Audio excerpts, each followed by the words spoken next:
ఈ మధ్య వరుసగా దెబ్బ మీద దెబ్బ తగులుతానే ఉన్నాయి. ఒక్కొక్క దెబ్బకి జగన్మోహన్ రెడ్డికి స్పందన లేనటువంటి పరిస్థితి ఏర్పడిపోతా ఉంది. ఇప్పుడు జగన్మోహన్ రెడ్డికి అత్యంత సన్నిహితుడు ఆ పార్టీకి రాజీనామా చేయడానికి సిద్ధమైపోయాడు.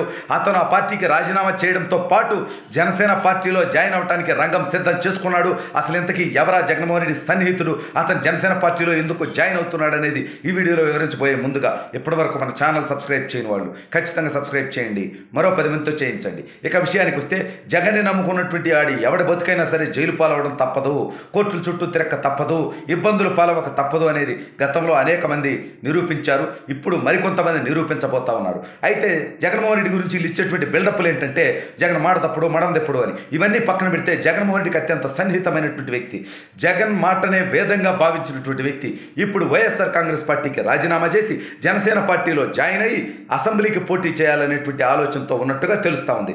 ఎవరా జగన్మోహన్ రెడ్డికి అత్యంత సన్నిహితుడు అంటే జగన్మోహన్ రెడ్డి విశాఖపట్నం మేయర్ ఇస్తానని చెప్పి మభ్యపెట్టి మాటలు చెప్పి ఆ తర్వాత మాట తప్పిన దానికి అతనికి ఏదో ఎమ్మెల్సీ పదవి ఇచ్చి మభ్యపెట్టాలనేటువంటి ప్రయత్నం చేస్తే వచ్చే ఎన్నికల్లో ఎమ్మెల్యే సీటు కోసం ప్రయత్నం చేస్తున్నటువంటి అతనికి, జగన్నే నమ్ముకొని నడిచినటువంటి అతనికి జగన్ హామీ ఇవ్వకపోవడంతో అతను ఖచ్చితంగా వైఎస్ఆర్ కాంగ్రెస్ పార్టీని వేయటానికి రంగం సిద్ధం చేసుకొని జనసేన పార్టీలో జాయిన్ అయ్యి విశాఖపట్నం జిల్లాలో, ఉమ్మడి విశాఖపట్నం జిల్లాలో ఒక 2 స్థానాల మీద ఫోకస్ చేసి ఏ స్థానం నుంచైనా పోటీ చేయడానికి సిద్ధంగా ఉన్నానంటూ జనసేనకి సంకేతాలు పంపించడం, జనసేన కూడా దానికి అంగీకరించడంతో ఇప్పుడు ఈ వంశీ కృష్ణ ఇప్పుడు జనసేన పార్టీలో జాయిన్ అవడానికి సిద్ధమైపోయాడు. అయితే ఇక్కడే ఒక కీలకమైనటువంటి అంశం ఏంటంటే ఇదే జిల్లాలో అనేక మంది కరణం ధర్మశ్రీ దగ్గర నుంచి అనేక మంది వైసీపీ నాయకులు, పైగా ఆ బ్రాహ్మణ కార్పొరేషన్ చైర్మన్గా ఉన్నటువంటి వ్యక్తి, ఇట్లా అనేక మంది వైసీపీ నాయకులు ఒక ఉమ్మడి విశాఖపట్నం జిల్లా నుంచి దాదాపుగా 9 మందికి సీట్లు ఎగిరిపోయేటువంటి పరిస్థితి ఉండటం,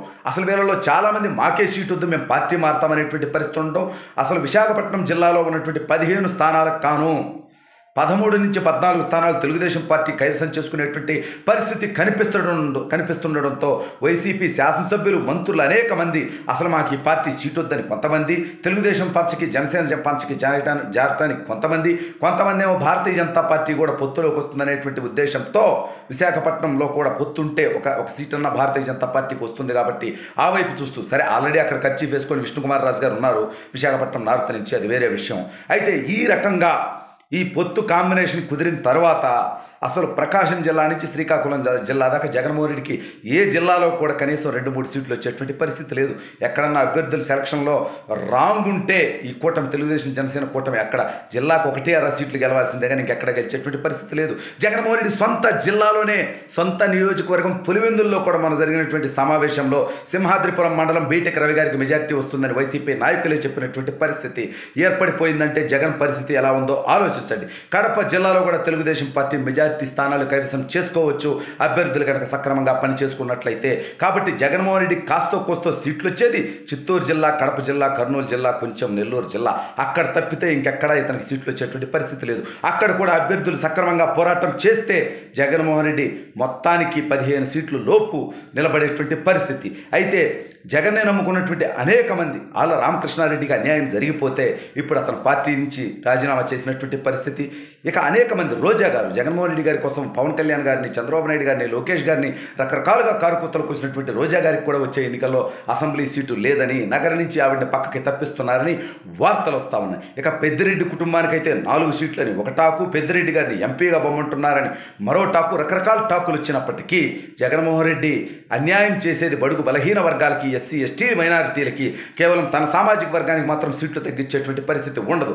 ఓడిపోయే సీట్లన్నీ వెనకబడినటువంటి సామాజిక వర్గాలకి ఇచ్చి వాళ్ళకి అన్యాయం చేసి వాళ్ళ గొంతు కోసేటువంటి కార్యక్రమంలో భాగంగా ఇప్పుడు మంగళగిరి సీటు కూడా, మీరు నిజంగా నీకు బీసీల మీద ప్రేమ ఉంటే ఇదే గంజి చిరంజీవి గారికి నువ్వు తీసుకెళ్ళి పులివెందుల సీటు, నువ్వు వచ్చి మంగళగిరిలో పోటీ చేయి, నువ్వు పోటు గడివైతే చూద్దాం.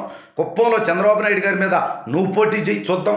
ఇవన్నీ పక్కన పెట్టి నువ్వు అక్కడ బలహీన వర్గాల అభ్యర్థుల్ని బలి చేస్తూ ఇవాళ సొల్లు కబుర్లు చెబుతుంటే దీన్ని సహించలేక, భరించలేక ఈ పార్టీలో ఉండి ఈ పాపాల్లో భాగస్వాములు కాలేక అనేక మంది వైసీపీ ఎమ్మెల్యేలు, మంత్రులు ఆ పార్టీని పెట్టడానికి సిద్ధమైపోయారు. కొంతమంది తెలుగుదేశం పార్టీ జనసేనకు వస్తారు, కొంతమంది కాంగ్రెస్ పార్టీకి వస్తారు, కొంతమంది భారతీయ జనతా పార్టీకి వెళ్తారు, కొంతమంది రాజకీయాలే శాశ్వతంగా ముగింపు పలికేటువంటి పరిస్థితి జగన్మోహన్ రెడ్డి వల్ల వాళ్ళకి ఏర్పడిపోయింది. అయితే ఇప్పటికీ జగన్ చెప్పాడు కదా అని అక్రమ కేసులు పెట్టి అడ్డగోలు కార్యక్రమాలు చేస్తున్నటువంటి ప్రభుత్వ అధికారులు, పోలీసులు, ఐఏఎస్లు, ఐపీఎస్లు, వైసీపీ నాయకులు అనేక మంది రాబోయే రోజుల్లో చట్టం ముందు దోషులుగా నిలబడి మీరు చేసినటువంటి తప్పుడు పనులకి సామాజిక న్యాయాన్ని ఎదుర్కోవాల్సినటువంటి పరిస్థితి ఉంటుంది. మీ తప్పులకి బలైనటువంటి, బాధపడినటువంటి, ఇబ్బంది పడినటువంటి ఏ ఒక్కరు కూడా మిమ్మల్ని వదిలిపెట్టేటువంటి పరిస్థితి ఉండబోదనేది గుర్తుపెట్టుకోవాల్సినటువంటి అవసరం ఉంది. మీరు తప్పు చేసి ఉంటే చట్టపరంగా శిక్షిస్తానని లోకేష్ గారు రెడ్ బుక్ ఉంది నా దగ్గర, నేను మీ లిస్ట్ రాశానని చెబితే ఆయన మీద దానికి కూడా కేసు పెట్టి ఆయన విచారణకు రమ్మనేటువంటి దౌర్భాగ్యమైనటువంటి స్థితికి దిగజారుతున్నారంటే ఇంకా ఇది మేకపోతు గాంభీర్యమే తప్ప తప్పులో భాగస్వాములైన ప్రతి ఒక్కడికి ఆ తప్పుకి అంతకంత మూల్యం చెల్లించే విధంగా రాబోయే రోజుల్లో తెలుగుదేశం పార్టీ గెలిచిన తర్వాత ఖచ్చితంగా మీరు శిక్షించబడతారు. జగన్మోహన్ రెడ్డి విదేశాలకు పారిపోతాడు, మధ్యలో ఉన్నటువంటి మీరు బలైపోతారు. ఒక్కసారి ఆలోచించుకోండి.